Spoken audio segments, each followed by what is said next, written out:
Hello everyone. मेरा नाम उबैद शाह है और मैं आपका स्वागत करता हूं मेरे यूट्यूब चैनल HBIT के अंदर। इस वीडियो से हम पाइथन प्रोग्रामिंग का कोर्स शुरू कर रहे हैं। ये कोर्स उन लोगों के लिए है जिन लोगों को कोई भी प्रोग्रामिंग नॉलेज नहीं है, चाहे वो कोई भी फील्ड से हो। इस कोर्स को करने के बाद में आप पाइथन के अंदर कंफर्टेबली कोड कर सकते हैं। चलिए जानते हैं हम कि इस कोर्स के अंदर हम क्या क्या पढ़ने वाले हैं। सबसे पहले हम पढ़ेंगे कि पाइथन का जो सॉफ्टवेयर है जिसके अंदर हम पाइथन को रन करने वाले हैं उसको कैसे इंस्टॉल किया जाएगा। देन जुपिटर नोटबुक का हम पूरा ओवरव्यू लेंगे। इस जुपिटर नोटबुक के अंदर हम हमारे पाइथन की कोडिंग करने वाले हैं। देन हम पाइथन के बेसिक कंस्ट्रक्ट देखेंगे। उसके बाद हम पाइथन के अंदर कौन कौन से डेटा टाइप्स होते हैं वो देखेंगे। डेटा टाइप्स ये पाइथन के बहुत ज़्यादा इंपॉर्टेंट पार्ट्स होते हैं। देन उसके बाद में हम स्टडी करेंगे ऑपरेटर्स इन पाइथन। पाइथन में कौन कौन से ऑपरेटर्स हैं, फिर इनपुट फंक्शन कैसे काम करता है। उसके बाद में हम बात करेंगे कंडीशनल स्टेटमेंट की। फिर हम देखेंगे कि पाइथन के अंदर फॉर लूप और व्हाइल लूप को कैसे यूज़ किया जाता है। फिर उसके बाद में हम डिस्कस करेंगे डेटा स्ट्रक्चर्स इन पाइथन। फिर एरर हैंडलिंग कैसे की जाती है पाइथन के अंदर। उसके बाद में हम देखेंगे कि पाइथन के अंदर आप यूज़र डिफाइंड फंक्शन कैसे बना सकते हैं। उसके बाद हम डिस्कस करेंगे पाइथन के कुछ इनबिल्ट फंक्शन के, जैसे कि lambda function, map function, reduce function, filter function. Then उसके बाद में हम डिस्कस करेंगे ऊप यानी कि ऑब्जेक्ट ओरिएंटेड प्रोग्रामिंग। इसका इम्पोर्टेंस क्या है, इसको कैसे लिखा जाता है। देन हम डिस्कस करेंगे फाइंड हैंडलिंग सिस्टम। उसके बाद में हम डिस्कस करेंगे कि पाइथन के अंदर आप मॉड्यूल्स और पैकेजेस कैसे बनाते हैं, आप लाइब्रेरीज़ को कैसे कंस्ट्रक्ट करते हैं। ये पाइथन का पूरा के पूरा स्ट्रक्चर है। तो चलिए शुरू करते हैं पाइथन प्रोग्रामिंग। गाइस, पाइथन को रन करने के लिए बहुत सारे आईडीईज होते हैं जिसको हम इंटीग्रेटेड डेवलपमेंट एनवायरनमेंट कहते हैं। इस कोर्स के अंदर हम जुपिटर नोटबुक को यूज़ करने वाले हैं पाइथन को रन करने के लिए। इसके अलावा आप पाइचार्म को यूज़ कर सकते हैं, विजुअल स्टूडियो कोड को यूज़ कर सकते हैं, या फिर अगर आपको इसको ऑनलाइन रन करना है तो बहुत सारे आईडीईज ऑनलाइन प्लेटफॉर्म पे भी अवेलेबल हैं। जुपिटर नोटबुक को रन करने के लिए हम एनाकोंडा डिस्ट्रीब्यूशन को इंस्टॉल करेंगे और उसको आपको सर्च करना है गूगल के ऊपर, एनाकोंडा डिस्ट्रीब्यूशन। एनाकोंडा डिस्ट्रीब्यूशन की वेबसाइट को जब आप सर्च करते हैं तो यहाँ पर मेरे केस में पहला जो ऑप्शन आपको दिखाई दे रहा है फ्री डाउनलोड।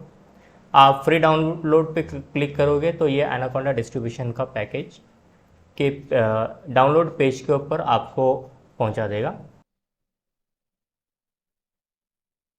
तो यहाँ पर देखिए ये ऑप्शन है डाउनलोड का। अगर आपने anaconda.com डायरेक्टली सर्च किया है देन यहाँ पर भी साइड में, राइट हैंड साइड में यहाँ पर आपको ऑप्शन दिखाई देगा फ्री डाउनलोड। अगर आप इसको क्लिक करते हैं देन वापस से आपको इस डाउनलोड पेज के ऊपर लेकर आएगा। आपको सिंपली डाउनलोड करना है। जैसे ही आप डाउनलोड के ऊपर क्लिक करोगे तो यहाँ पर ये डाउनलोड होना शुरू हो जाता है। देखिए यहाँ पर मेरे डाउनलोड सेक्शन के अंदर एनाकोंडा 3 का ये सॉफ्टवेयर डाउनलोड हो चुका है। मैं इसे सिंपली डबल क्लिक करूँगा, ये कुछ फाइल्स को एक्सट्रैक्ट करता है। देन हम नेक्स्ट बटन पर क्लिक करेंगे। देन इनकी जो टर्म्स एंड कंडीशंस होती है हम उसको एग्री करेंगे। देन यहाँ पर इंस्टॉलेशन के लिए आपके लिए दो ऑप्शंस होते हैं, जस्ट फॉर मी और all users required admin privilege. तो आप दोनों में से कोई भी ऑप्शन को सिलेक्ट कर सकते हैं। मैं यहाँ पर ऑल यूज़र को सिलेक्ट करता हूँ। जब आप इस ऑल यूज़र को सिलेक्ट करोगे तो यहाँ पर एडमिन प्रिविलेज का सिंबल आपको दिखाई देगा। आप जस्ट नेक्स्ट कीजिए एंड एडमिन परमिशन को ग्रांट कीजिए। तो देखिए ये एडमिन परमिशन है, मैंने इसको यस कर दिया। जैसे ही मैं यस करूँगा तो यहाँ पर सी ड्राइव के प्रोग्राम डेटा इस फोल्डर में ये एक नया फोल्डर एनाकोंडा 3 क्रिएट करता है।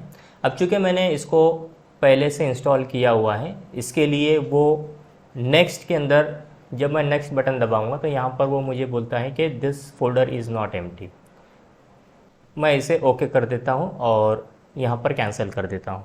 इसके बाद में सिर्फ नेक्स्ट आपको बटन दबाना है एंड देन आपके सिस्टम के अंदर एनाकोंडा डिस्ट्रीब्यूशन इंस्टॉल हो जाएगा। अब आपके सिस्टम में एनाकोंडा डिस्ट्रीब्यूशन इंस्टॉल होने के बाद में आपको सिंपली सर्च के ऊपर जाना है और यहाँ पर जुपिटर सर्च करना है। तो आपके सामने ये जुपिटर नोटबुक ऑप्शन दिखाई देगा, आपको सिंपली इसको क्लिक करना है।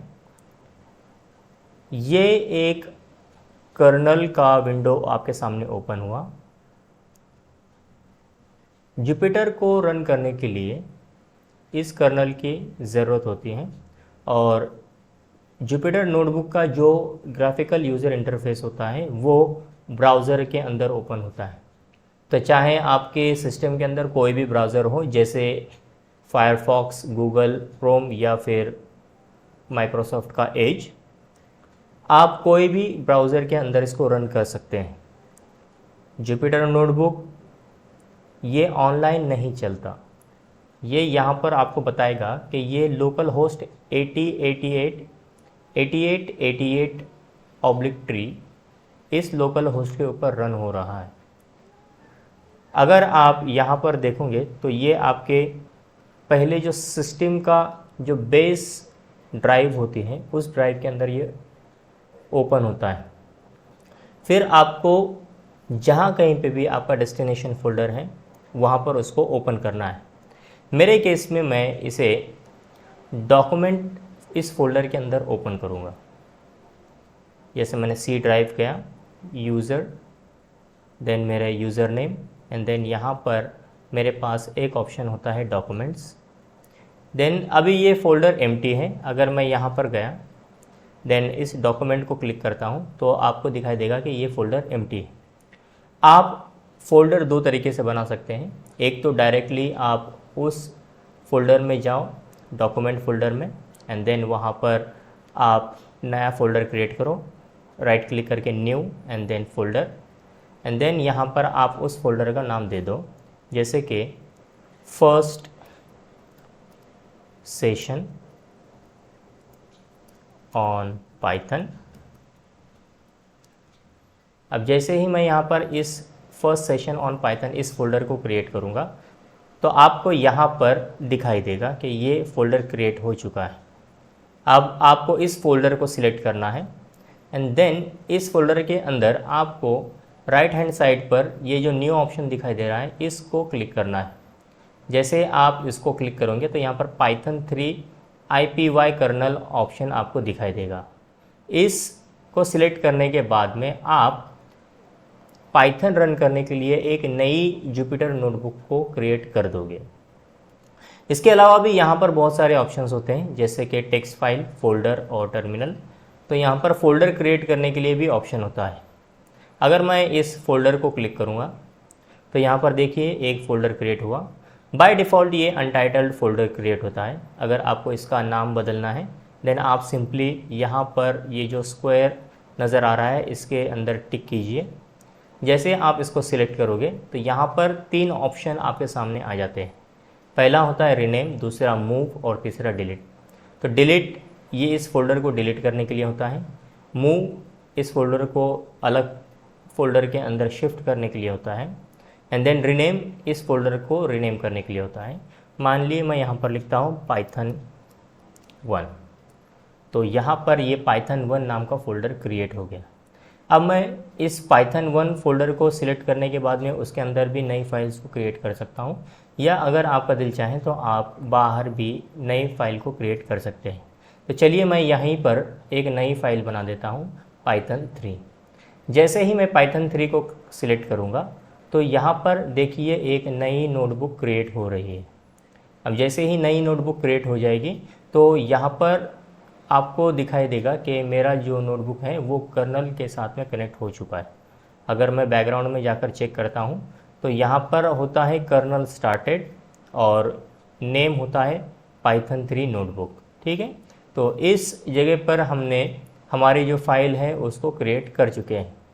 अगर आपको फिर से इसी फाइल को रन करना है देन आप यहाँ पर इस URL को सिलेक्ट कर सकते हैं, जो कि अगर आप इसको कॉपी करोगे एंड नए जगह पे आप इसको पेस्ट करोगे तो देखिए ये यहाँ पर भी ओपन हो गया। अगर आपके सिस्टम में 2 ब्राउज़र हैं तो आप 2 ब्राउज़र के अंदर साइमल्टेनियसली एक ही जुपिटर नोटबुक के सेक्शन को चला सकते हैं। अब मैं फिर से अनटाइटल्ड इस नोटबुक में आता हूँ। ये जुपिटर नोटबुक का इंटरफेस है। यहाँ पर ऊपर अनटाइटल्ड लिखा हुआ है, ये टाइटल के लिए जगह होती है। यहाँ पर क्लिक करने के बाद में आप फाइल को रीनेम कर सकते हैं। मान लिए मैंने यहाँ पर लिखा पाइथन सेशन 1,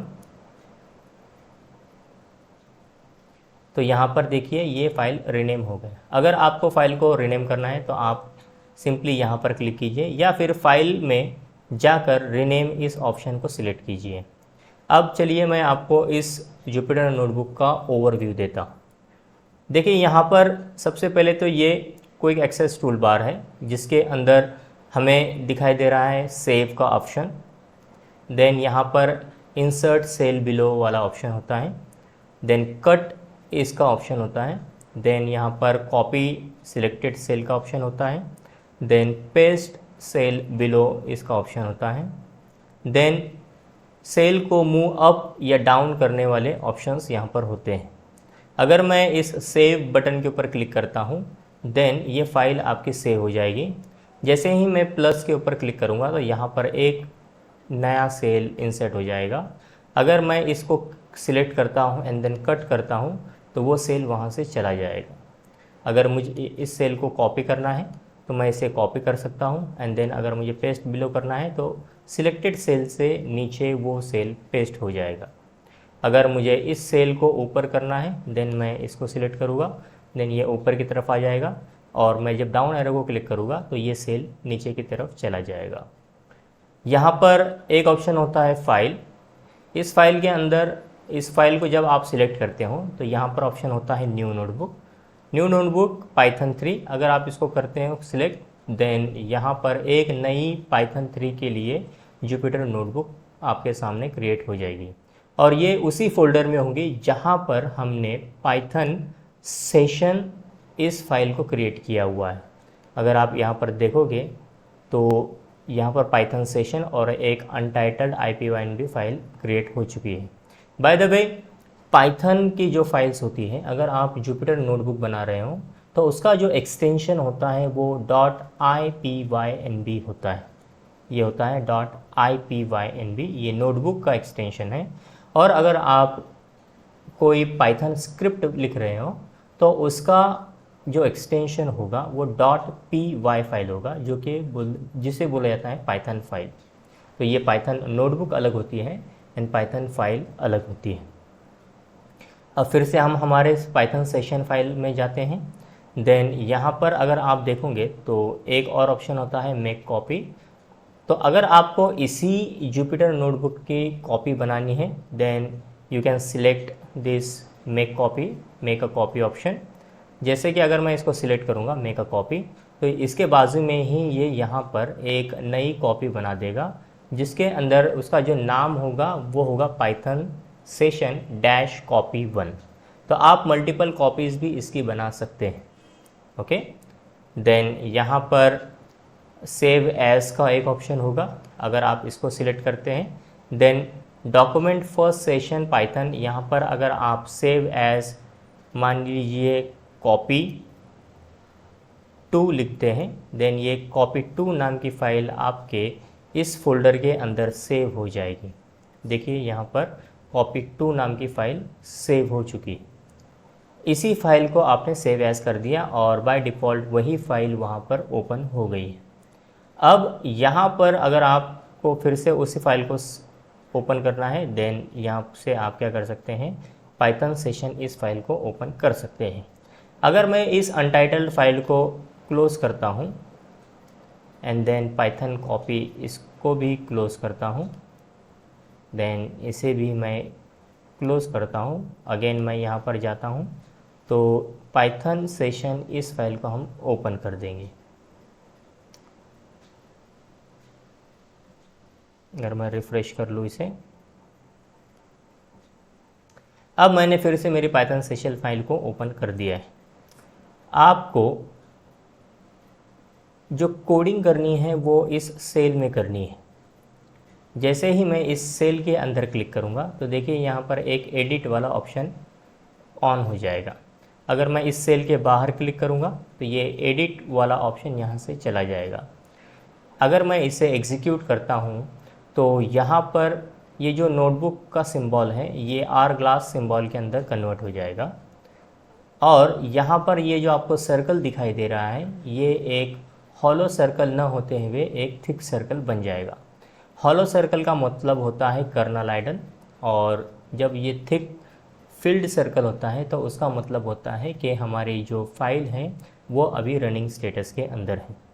फॉर एग्ज़ाम्पल, अगर मैं यहाँ पर कोई कोड लिखता हूँ, प्रिंट हेलो वर्ल्ड, इस कोड को एग्जीक्यूट करने के लिए हमारे पास 3 ऑप्शंस होते हैं।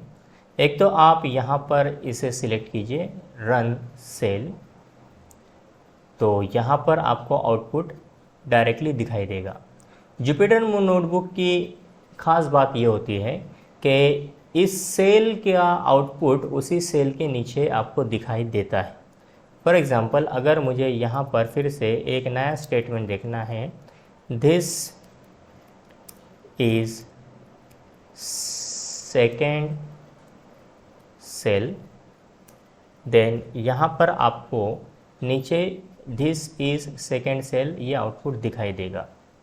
अब यहाँ पर अगर आप देखोगे तो मैंने टेक्स्ट लिखने के लिए डबल कोटेशन मार्क या फिर सिंगल कोटेशन मार्क का यूज़ किया हुआ है। अगर आपको कोई टेक्स्ट लिखना है और उसको प्रिंट करवाना है तो आप उसे डबल कोटेशन मार्क या फिर सिंगल कोटेशन मार्क के अंदर लिख सकते हैं। टेक्स्ट को पाइथन के अंदर स्ट्रिंग बोला जाता है, हम इसके बारे में भी डिस्कस करेंगे। अब यहाँ पर अगर आपको इस सेल के नीचे एक और नया सेल ऐड करना है तो आप सिंपली यहाँ पर प्लस साइन को क्लिक कर सकते हैं।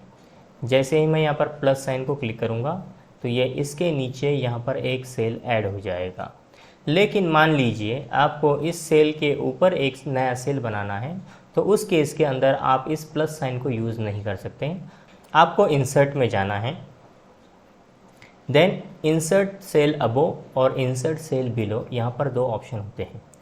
यहाँ पर उसका शॉर्टकट भी दिया हुआ है कि अगर आप ए की प्रेस करते हो देन इंसर्ट सेल अबोव ये ऑप्शन क्लिक हो जाएगा, और अगर आप बी इस की को प्रेस करते हो देन इंसर्ट सेल बिलो ये वहाँ पर एग्जीक्यूट हो जाएगा।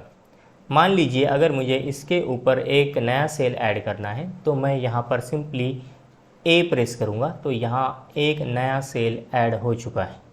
अगर आपको इसके नीचे एक नया सेल ऐड करना है देन आप बी प्रेस कीजिए एंड देन उसके नीचे एक नया सेल ऐड हो जाएगा। अगर आपको इसको डिलीट करना है तो आप 2 बार डी प्रेस कीजिए, डी देन ये सेल डिलीट हो जाएगा। अगर आपने यहाँ पर कोई और स्टेटमेंट भी लिखा है, मान लीजिए print this is third line and then उसके बाद में आपने लिखा है print this is fourth line.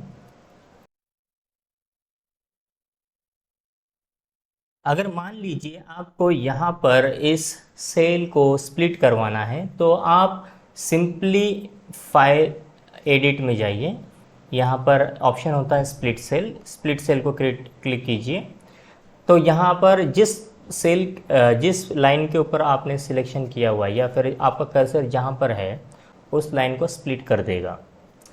Then again अगर आपको यहाँ पर मान लीजिए इसको स्प्लिट करवाना है तो आप सिंपली वापस से एडिट में जाइए एंड देन वहाँ पर स्प्लिट सेल ऑप्शन होता है, देन आप उसको सिलेक्ट कीजिए तो ये उस सेल को स्प्लिट कर देगा। तो उस 3 लाइन को आप 3 अलग अलग सेल के अंदर स्प्लिट कर सकते हैं। अगर आपको इसको मर्ज करवाना है देन आप सिंपली एडिट में जाइए, मर्ज सेल अबो का एक ऑप्शन होता है एंड मर्ज सेल बिलो का एक ऑप्शन होता है। अगर आप मर्ज सेल अबो सिलेक्ट करते हैं देन ऊपर का सेल और नीचे का सेल दोनों भी मर्ज हो जाएंगे। एंड देन अगर आपको ऊपर से नीचे की तरफ मर्ज करवाना है देन मर्ज सेल बिलो का ऑप्शन होता है, देन ये तीनों लाइन एक दूसरे के साथ में मर्ज हो जाएगी। अगर आप यहाँ पर इस प्रिंट स्टेटमेंट को एग्जीक्यूट करना चाहें तो आप सिंपली यहाँ पर रन का ऑप्शन होता है, इसे सिलेक्ट कीजिए, या फिर दूसरा नंबर का जो ऑप्शन होता है वो होता है शिफ्ट एंटर, उसको क्लिक कीजिए, या फिर कंट्रोल एंटर, ये थर्ड ऑप्शन होता है। अगर आप शिफ्ट एंटर करते हैं देन आप एग्जीक्यूशन के साथ में नए सेल के अंदर यहाँ पर शिफ्ट होते हैं। अगर आप कंट्रोल एंटर करते हैं तो आप उसी सेल के अंदर रहते हैं। फॉर एग्ज़ाम्पल अगर मैं इसे शिफ्ट एंटर से एग्जीक्यूट करता हूँ देन मैंने इसे तो एग्जीक्यूट कर दिया लेकिन मैं नए सेल के अंदर शिफ्ट हो चुका हूँ। यहाँ पर मैं सिंपली जो मुझे नया कोड लिखना है वो कोड लिख सकता हूँ। फॉर एग्ज़ाम्पल मैं यहाँ पर लिखता हूँ प्रिंट आफ्टर शिफ्ट एंटर। अगर मुझे कंट्रोल एंटर से इसको एग्जीक्यूशन करवाना है तो मैं कंट्रोल एंटर प्रेस करूँगा, लेकिन अगर आप देखोगे यहाँ पर तो मैं अभी भी उसी सेल के अंदर हूँ, मैं अभी शिफ्ट नहीं हुआ। शिफ्ट एंटर नेक्स्ट सेल के अंदर शिफ्ट करवाने के लिए यूज़ होता है एंड देन कंट्रोल एंटर अगर आपको उसी सेल को एग्जीक्यूट करना है और आपकी पोजीशन वहीं पर रहनी चाहिए देन आप कंट्रोल एंटर को यूज़ कर सकते हैं। उसके बाद में यहाँ पर एक और ऑप्शन होता है कर्नल। तो कर्नल के अंदर बहुत सारे ऑप्शन है जैसे कि इंटरप्ट कर्नल। अगर आपको एग्जीक्यूशन को इंटरप्ट करवाना है देन आप इंटरप्ट का ऑप्शन सिलेक्ट कर सकते हैं। फॉर एग्ज़ाम्पल अगर मेरा कोई कोड बहुत ज़्यादा टाइम तक के रन हो रहा है और मुझे ऐसा लगता है कि अब मुझे इस कोड को यहाँ पर स्टॉप करना है देन मैं इंटरप्ट इस ऑप्शन को सिलेक्ट करूँगा। अगर आपको आपके कर्नल को रीस्टार्ट करना है देन यहाँ पर दूसरा ऑप्शन होता है रीस्टार्ट कर्नल। आप रीस्टार्ट कर्नल को सिलेक्ट कर सकते हैं। यहाँ पर एक और ऑप्शन होता है रीस्टार्ट एंड क्लियर आउटपुट। तो ये जो भी आउटपुट आपको दिखाई दे रहे हैं ये सारे के सारे क्लियर हो जाएंगे। फॉर एग्जांपल अगर मैं इसको सिलेक्ट करता हूँ एंड देन यहाँ पर एक और ऑप्शन होता है, एक विंडो ओपन होगी restart and clear all outputs. Then आप देखोगे यहाँ पर कर्नल रीस्टार्ट हो चुका है एंड देन सारे के सारे आउटपुट यहाँ से चले गए हैं। एक और ऑप्शन होता है यहाँ पर रीस्टार्ट एंड रन ऑल। तो रिस्टार्ट एंड रन ऑल करने की वजह से हमारा कर्नल रीस्टार्ट होगा एंड देन सारे के सारे सेल 1 बाय 1 एग्जीक्यूट हो गए। तो जैसे मैं इसको सिलेक्ट करूँगा restart and run all cell, तो देखिए यहाँ पर एंड तक सारे के सारे सेल एग्जीक्यूट हो जाएंगे। ओके, अब यहाँ पर एक और ऑप्शन होता है रिकनेक्ट। अगर आपका कर्नल डिस्कनेक्ट हो गया है तो आप उसको रिकनेक्ट कर सकते हैं।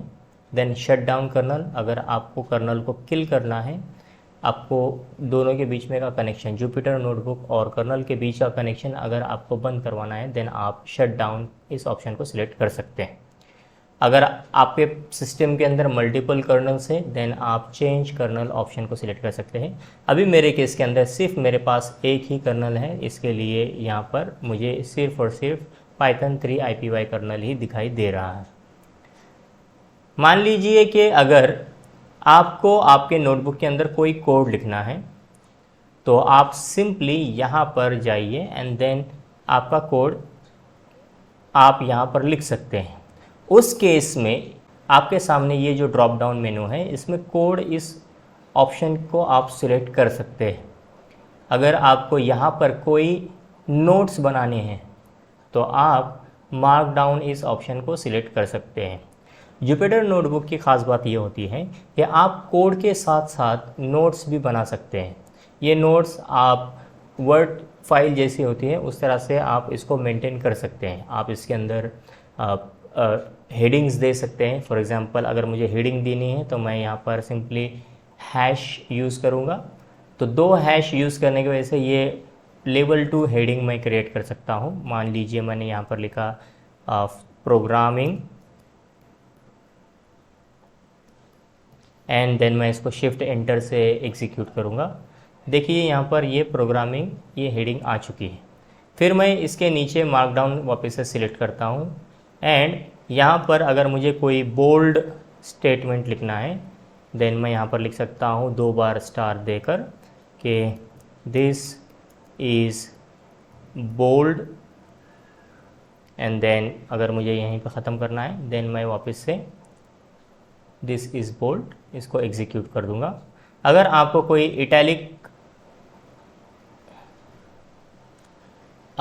इटैलिक फ़ॉन्ट चाहिए देन आप सिंपली यहाँ पर 1 बार स्टार लिखिए and then this is italic, इस तरह से एग्जीक्यूट कीजिए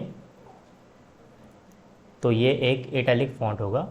अगर आपको यहीं पर फिर से एडिट करना है तो आप सिंपली इस सेल को सिलेक्ट कीजिए एंड डबल क्लिक कीजिए, देन वापस से इस सेल को आप एडिट कर सकते हैं। फिर इसके नीचे मैं एंटर करता हूँ। एंटर करने के बाद में मान लीजिए मैं यहाँ पर डैश देकर this is first line, then उसके नीचे डैश देकर दिस इज़ सेकेंड लाइन, इस तरह से अगर मैं एग्जीक्यूट करूं तो ये एक बुलेट नोट्स मेरे लिए बना देगा। ओके, तो इसी तरह आप प्रोग्राम के साथ में ही नोट्स को भी मेंटेन कर सकते हैं। फिर यहाँ पर एक थर्ड ऑप्शन होता है रॉ एनबी कन्वर्ट। तो यहाँ पर अगर आपको इसको रॉ एनबी कन्वर्ट में कन्वर्ट करना है, रॉ एनबी कन्वर्ट का मतलब होता है कि ये जो नोटबुक का टेक्स्ट है ये रॉ फॉर्मेट के अंदर रहेगा, ये कोई भी फॉर्मेटिंग नहीं करेगा। फॉर एग्जांपल स्टार अगर मैं टेक्स्ट के पहले और बाद में लिखता हूँ देन वो उसको इटैलिक फॉन्ट के अंदर कन्वर्ट कर देता है, लेकिन जब मैं इसे रॉ एनबी कन्वर्ट के अंदर एग्जीक्यूट करता हूँ देन वो उसी फॉर्मेट के अंदर रहेगा, वो उसे कोई भी फॉर्मेटिंग नहीं करेगा। ओके, यहाँ पर एक और ऑप्शन होता है हेडिंग। जैसे मैं इसको क्लिक करूँगा तो ये बाय डिफ़ॉल्ट लेवल 1 की हेडिंग क्रिएट करता है। अगर आपको लेवल 2 की हेडिंग चाहिए तो आप 2 बार स्टार लिख सकते हैं। तो जैसे कि अगर मैं यहाँ पर लिखूँ this is level 1 heading, then इसको एग्जीक्यूट करा दूँ तो ये लेवल 1 की हेडिंग हो गई। अब मैं इसे ऊपर की तरफ शिफ्ट करना चाहूँ तो ये इस मूव अप और मूव डाउन ये 2 ऑप्शंस होते हैं। मैं मूव अप करता हूँ तो ये यहाँ पर शिफ्ट हो चुका है, और पूरे कोड को अगर मुझे नीचे की तरफ शिफ्ट करवाना है देन मैं उसे भी नीचे की तरफ शिफ्ट करा सकता हूँ। फॉर एग्ज़ाम्पल अगर मुझे इस लाइन को नीचे शिफ्ट करना है देन मैं इसे नीचे शिफ्ट करूँगा इधर। अगर मुझे इसको भी नीचे शिफ्ट करना है देन मैंने इसको यहाँ पर शिफ्ट कर दिया, एंड देन इसे भी मैं नीचे की तरफ शिफ्ट करवा देता हूँ तो ये मैंने यहाँ पर शिफ्ट करा दिया। अब मुझे इस सेल को डिलीट करना है तो मैं डी प्रेस करूँगा, वो सेल डिलीट हो जाएगा। ओके, एंड देन अगर मुझे ये भी सेल नहीं चाहिए तो मैं यहाँ पर भी डी प्रेस करूँगा एंड देन वो सेल यहाँ से डिलीट हो जाएगा। तो इस तरह से आप जुपिटर नोटबुक को यूज़ कर सकते हैं। तो नेक्स्ट वीडियो के अंदर हम देखेंगे कि पाइथन के कोड को कैसे लिखा जाता है और इसके अंदर यूज़फुल कंस्ट्रक्ट क्या क्या होते हैं। अगर आपको मेरा ये वीडियो पसंद आया होगा तो प्लीज़ मेरे इस वीडियो को लाइक कीजिए और मेरे चैनल को सब्सक्राइब कीजिए। अगर आपके दोस्त लोग भी पाइथन को सीखना चाहते हैं स्क्रैच से तो आपके दोस्तों के साथ में इस वीडियो को शेयर कीजिए। Thanks for watching.